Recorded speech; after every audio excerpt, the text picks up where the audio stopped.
हर जगह माँ ये प्यार तेरा कैसा है। एक बेटा कहता है माँ से, माँ मैं कितना भी हो जाऊं बड़ा, माँ मैं कितना भी हो जाऊं बड़ा, माँ मैं आज भी तेरा बच्चा हूं। माँ के सामने बेटा तो उनका बच्चा है, लेकिन उन बच्चों को संस्कार संत ने मना कर दिया, कोई संतान नहीं है, 7 पीढ़ी में तुझे, 7 जन्म में तुझे संतान की प्राप्ति होने वाली नहीं है आत्मदेव। लेकिन कामने का सोच रहा है कि शायद मेरी इच्छा है कि संतान हो जाए। मरने का नाटक करने लगे। संत ने कहा भाई मरो मत, ये फल लो, फल को ले जाओ, खिला देना। और फल को लेकर के आत्मदेव जी गए, धुंधली को दिया। धुंधली ने वह फल के बारे में बहुत सारे प्रश्न अंदर ही अंदर खड़े कर दिए। सहेली आई, कह रही है वो धुंधली, फल भक्षेण गर्भस्या गर्भेणोदर वृद्धिता स्वल्प भक्षम ततो शक्ति ग्रह कार्य कथम भवे।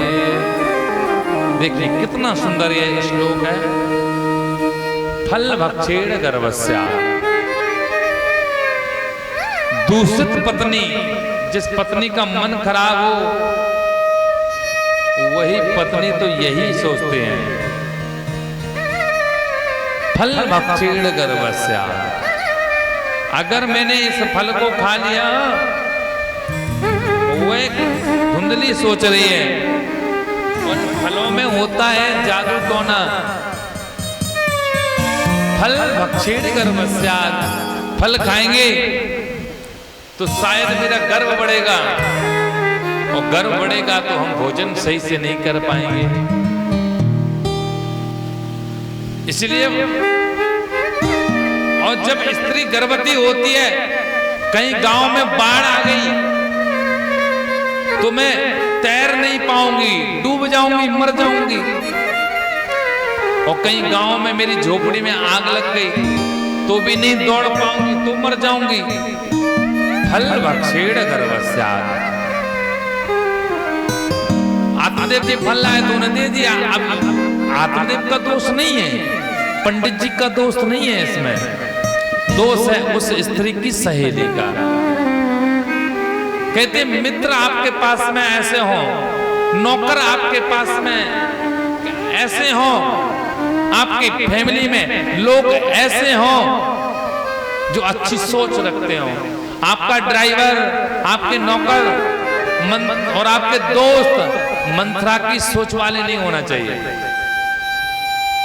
नहीं तो आपके घर में कभी राज्याभिषेक, भगवान का अभिषेक नहीं हो पाएगा, भगवान घर के मालिक नहीं बन पाएंगे। ये मंत्रा की सोच।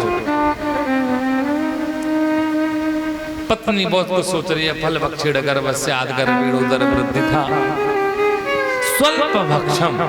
स्वल्प कहते हैं थोड़े को। जब मैं गर्भवती हो जाऊंगी तो थोड़ा थोड़ा भोजन करना पड़ेगा, और जब थोड़ा थोड़ा भोजन करेंगे, भैया के यहाँ शादी है, वहां नाच नहीं पाऊंगी, झूम नहीं पाऊंगी, इसलिए फल मुझे नहीं ले खाना है। संतान को जन्म देने के लिए इतना सब कुछ करना पड़ता है। सहेली ने कहा देख तू ये फल मत खा, तेरा सब गड़बड़ हो जाएगा। बोले काम करते हैं, गाय है, ये फल गाय को दे देते हैं, तो गाय अगर सही होगा फल तो गाय भी बच्चे को जन्म दे देगी। उस सहेली ने यह कहा जब मेरे यहाँ संतान की प्राप्ति हो जाएगी तो वो संतान हम आपको दे देंगे,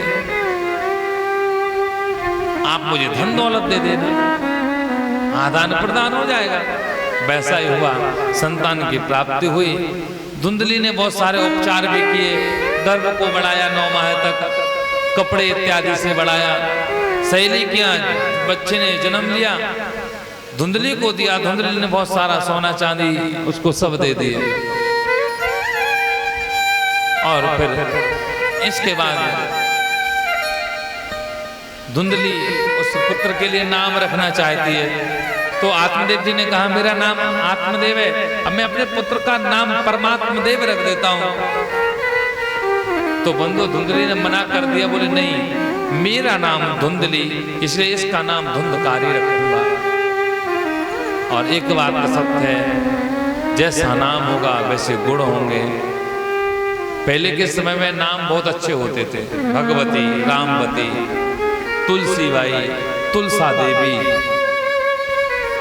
रामकली, प्रेमकली, यही ऐसे नाम होते थे माताओं के। जो राम के रूप से कली है वो रामकली है। गीताबाई, भगवती, भागवत और भगवती, जो भागवत सुने वो भगवती, सीता नाम, गीता नाम, ये सब होता था पहले के समय में। कलयुग केवल नाम आधारा, सुमेरे सुमेरे नर उतरहि पारा। कलयुग केवल नाम के आधार पर चल रहा है। शायद जब हम किसी का नाम रखेंगे, भगवान के नाम, शायद वो तो हम ले सकते हैं, भजन तो हो जाएगा। और धुंधली ने उस बच्चे का नाम धुंधकारी रखा। पंडित जी घर पर आए, भजन पूजा पाठ करते थे। वो जब बालक बड़ा हुआ, देखिए बंधुओं, जब वह बालक थोड़ा सा बड़ा हुआ तो वह अपने स्वरूप में आ रहा है, पापी है। जन्म लेने के बाद ही वह मदरा का पान करने लगा, जुआ खेलने लगा।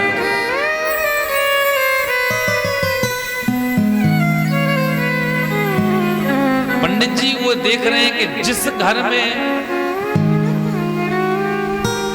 तुलसी की माला रखी रहती थी, आज उस जगह पर एक बोतल रखी हुई है, तावे जुआ की वो पत्ती रखी हुई है। मेरा घर जहां पहले भजन पूजा पाठ से प्रातः प्रारंभ होता था, आज सुबह से मदरा से प्रारंभ होता है मेरा घर। त्रिमाह से 3 माह बाद उस गाय ने भी एक बछड़े के लिए जन्म दिया। वो तो बछड़ा सिर्फ कान गाय की तरह थे, बाकी शरीर पूरा का पूरा मनुष्य की तरह था। बोले गोकर्ण भगवान की जय। और गोकर्ण जी थोड़े समय तक रहे, धुंधकारी का देख लिया। गोकर्ण पंडितो ज्ञानी, धुंधकारी महाखला। गोकर्ण पंडितो ज्ञानी, गोकर्ण जी बड़े ज्ञानी हैं और यह धुंधकारी महाखल है। पैसा मांगता था आत्मदेव जी से, जब नहीं दिया तो आत्मदेव जी को मारने लगा, तो आत्मदेव जी ने भी छोड़ दिया। अपनी माँ को मारता है, मुझे पैसा दो, माँ नहीं देती है तो मारता है जोर जोर से। एक दिन उसी माँ को ही कुएं में धक्का दे दिया, माँ का देहांत हो गया। अब घर में अकेले राज कर रहा है, सब कुछ बेच दिया। और इसलिए मैं आप लोगों को एक बात बता रहा हूं, पुत्र कपुत्र तो क्या धन संचय, और पुत्र सपुत्र तो क्या धन संचय। पुत्र खराब है तो पैसा जोड़ने की कोई आवश्यकता नहीं है आपके लिए। किसके लिए जोड़ रहे हो? वो बदमाश है, सब लुटा देगा, सब बर्बाद कर देगा। और पुत्र सपुत्र तो क्या धन संचय। पुत्र अगर सुपुत्र है तो भी पैसे की कोई आवश्यकता नहीं है, वो स्वयं जोड़ लेगा। खराब है तो लुटा देगा, और सही है तो जोड़ लेगा, तुम्हारे पैसे की आवश्यकता नहीं है। संस्कार ही उसके लिए बहुत काफी है।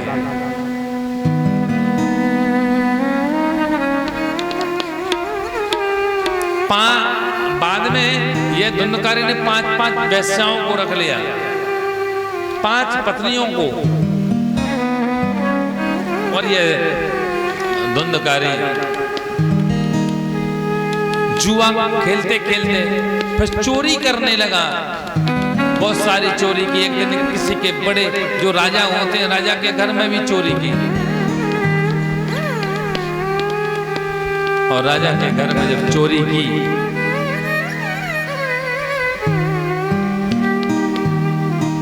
तो बंधु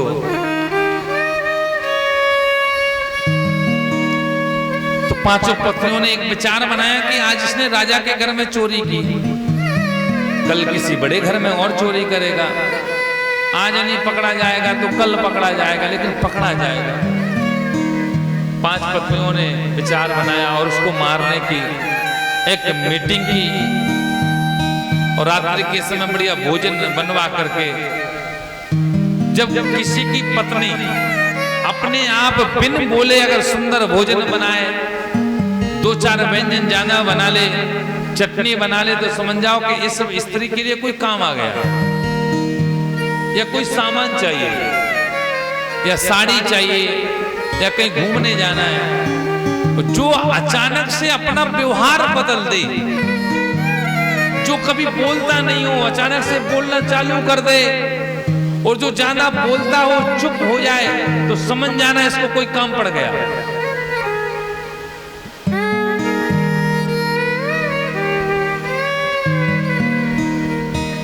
काम पड़ता है तो बंधु लोग भी बड़े मीठा बोलने लगते हैं। तो मीठा तो बहुत कड़वा है, मीठा तो भाई महाराज डायबिटीज कर देता है, तो कड़वी चीज खाना पड़ता है, मीठा नहीं खा पाते। तो मीठा कड़वा है, ये जो ज्यादा मीठा बोलना चालू कर दे अचानक से समझ जाओ ये स्वार्थी है। स्वार्थ लाख करें सब प्रीति, सब स्वार्थ के लोग हैं। और 5 वेश्याओं ने, ये 5 वेश्या कौन सी हैं? 5 पत्नी कौन सी है? हमारे शरीर में भी 5 पत्नी है। पहली पत्नी है हमारे कान, भगवान का भजन नहीं सुनेगी, गाली सुनेगी, भगवान का कीर्तन नहीं सुनेगी। दूसरी पत्नी हमारी आंख, ये भी पत्नी है, भगवान का दर्शन नहीं करेगी, मंदिर का दर्शन नहीं करेगी। कलयुग जब से आया है जमाना पलट गया, भागवत पुराण सुनन नहीं जावे, और होता नाच जहां तो देखें आंखें फाड़। कहीं नाच हो रहा हो, कोई पार्टी हो रही हो, तो भाई वहां चले जाएंगे, पूरी रात्रि भर जागरण करते रहेंगे, पर भगवान के दर्शन नहीं करेगी। ये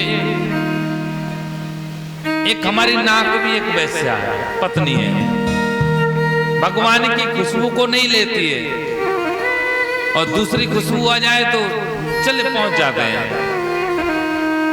मुख भी हमारा एक पत्नी है।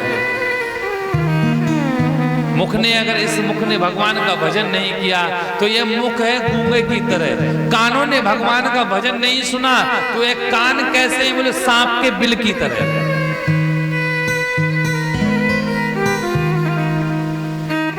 और आंखों ने भगवान का दर्शन नहीं किया तो आंखें अंधे की तरह, सूरदास की तरह। 5वां यह शरीर ही हमारी पत्नी है। ये शरीर वृंदावन नहीं गया, किसी तीर्थ पर नहीं गया, तो ये शरीर पत्थर के समान है। ये शरीर पत्थर है।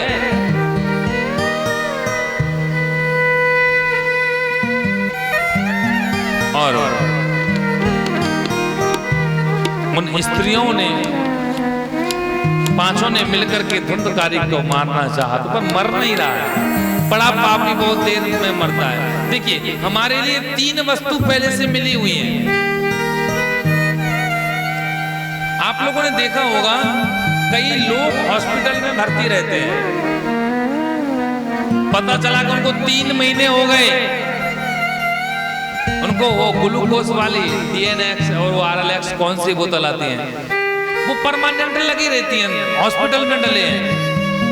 तो हमारे लिए 3 चीज पहले से मिलती हैं और वो संख्या में रहती हैं, ज्यादा नहीं रहती है। जल, एक भोजन और एक वायु, श्वास। 3 चीज मिली हुई, इसलिए अन्न का भी बर्बादी मत करो, क्योंकि तुम्हारा खाता उतना ही है और खाते में से निकाल लोगे वो 0 हो जाएगा बैलेंस, पर तुम पैसा नहीं निकाल सकते बैंक से, लोन लेना पड़ेगा। जल की मात्रा, जल को बर्बाद मत करो, जल ही जीवन है। एक श्वास को, तो कई लोग अपना जल बर्बाद कर देते हैं बेफालतू में, नल चला देंगे, जल गिर रहा है, बर्बाद हो रहा है, वो जल पर आपके खाते में से जा रहा है। एक जगह एक भंडारा हुआ, एक व्यक्ति सुबह से लेकर के लास्ट के शाम तक भोजन करता रहा। एक व्यक्ति आया मेरे पास, बोले महाराज, लोग कहते हैं खाने वाले का नाम लिखा है दाने दाने पर। बोले महाराज, ये इंसान कैसा है, सुबह से रात्रि तक खा रहा है, ये तो गलत हो गया महाराज, दाने दाने पर नहीं लिखा है, खाने वाले का नाम लिखा है बोरे बोरे पर, पूरा क्विंटल के क्विंटल खा रहा है। मैंने यह कहा वो इसलिए खा रहा है क्योंकि उसका खाता भी उतना ही है जितना खाता यहाँ खा रहा है। वहां खाता नहीं होता तो नहीं खाता, उसके खाते में भोजन ही उतना है। तो कई लोग हॉस्पिटल में डले रहते हैं, उनकी वायु है, जल है, लेकिन भोजन समाप्त कर दिया तो भूखे रहते हैं, लेटे हैं, कई साल गुजर गए हॉस्पिटल में पर मरे नहीं, देहांत नहीं हुआ। और कई लोगों का श्वास बर्बाद हो जाती है तो उनको ऑक्सीजन लग जाता है। चली जा रही है अनमोल श्वास है, जो कुछ बची है उन्हीं को समा लिया। जन्म तूने बड़े कष्ट सहकर, पुकारा प्रभु को उल्टे लटक। और इसीलिए इस शरीर की जो 5 वस्तु, इनको भी भजन करना है। धुंधकारी का देहांत हुआ, रात्रि में ही उन 5 पत्नियों ने बंदोबस्त कर दिया और घर को छोड़ करके भाग गई। कुछ समय व्यतीत हुआ, गोकर्ण जी गया में थे, गया से सीधे अपने गांव आए, अपने घर में बैठे थे। शाम का समय आया, भगवान का भजन कर रहे थे। उसी समय पर कभी भैंस, कभी गाय, कभी कुत्ता, कभी कोई जानवर आता है। तो गोकर्ण जी ने सोचा ये कौन है, हाथ में संकल्प लिया, पूछा भैया कौन हो तुम? तो उस आत्मा ने क्या कहा, अहम भ्राता तो दियोस्मीति धुंधकारी दीनामता, मैं धुंधकारी हूं, आपका भाई हूं। तो यहाँ गोकर्ण जी ने सोचा और कहा कि हम भ्राता तदियोस्मि धुंधकारी दीनामता स्वकीय ने विदोषेणा ब्रह्मत्तम। बोले ब्रह्मा जी के उस गया जी में मैंने आपको श्राद्ध कर दिया, तर्पण कर दिया, फिर तुम्हें आत्मा को शांति नहीं मिली? बोले नहीं मिली। मैं बहुत बड़ा पापी हूं, आप एक श्राद्ध नहीं, आप 1000 भी श्राद्ध गया जी में कर दो, फिर भी मैं मोक्ष को जाने वाला नहीं हूं, मैं बहुत बड़ा पापी हूं। दूसरा उपाय करो। बोले भागवत कथा करते हैं, श्रीमद् भागवतान मुक्ति सप्ताह वाचनम कुरु, 7 दिन की कथा को सुनो, मुक्ति मिल जाएगी। कथा प्रारंभ हुई, 7 घाट के पास में पितरों को स्थान दे दिया, प्रथम दिन की कथा हुई, प्रथम ग्रंथि फट गई। 7 दिन की कथा में सातों की सातों ग्रंथि फट गई। और बाद में बड़ी अभिमान आया धुंधकारी के लिए। धुंधकारी भगवान के पास में, भगवान के चरणों में चला गया। बोले वृंदावन बिहारी लाल की जय जय श्री राम। आइए, आज धुंधकारी के लिए भी मोक्ष की प्राप्ति हुई है। और एक संदेश ले गया गौकर्ण का। कोई जाए मेरा पैगाम में ले जाना।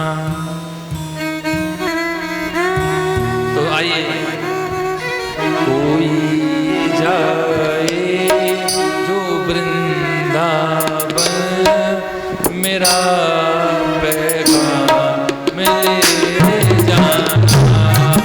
कोई जाए तो वृंदावन मेरा पैगाम ले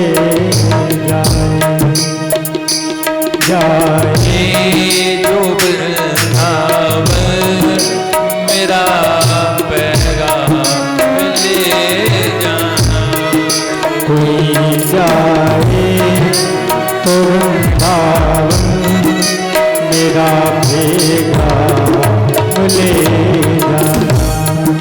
मेरा पैगाम ले जाना। मेरा पैगाम ले जाना। मेरा पैगाम ले जाना। मेरा पैगाम ले जाना। कोई जाए जो वृंदावन मेरा पैगाम ले जाना। जय हो। कोई जाए तो वृंदावन मेरा पैगाम ले जाना। तेरी मैं तो जान नहीं सकता। अरे मैं तो जा नहीं सकता। मेरा पैगाम ले जाना। और मेरा पैगाम ले जाना। कोई जाए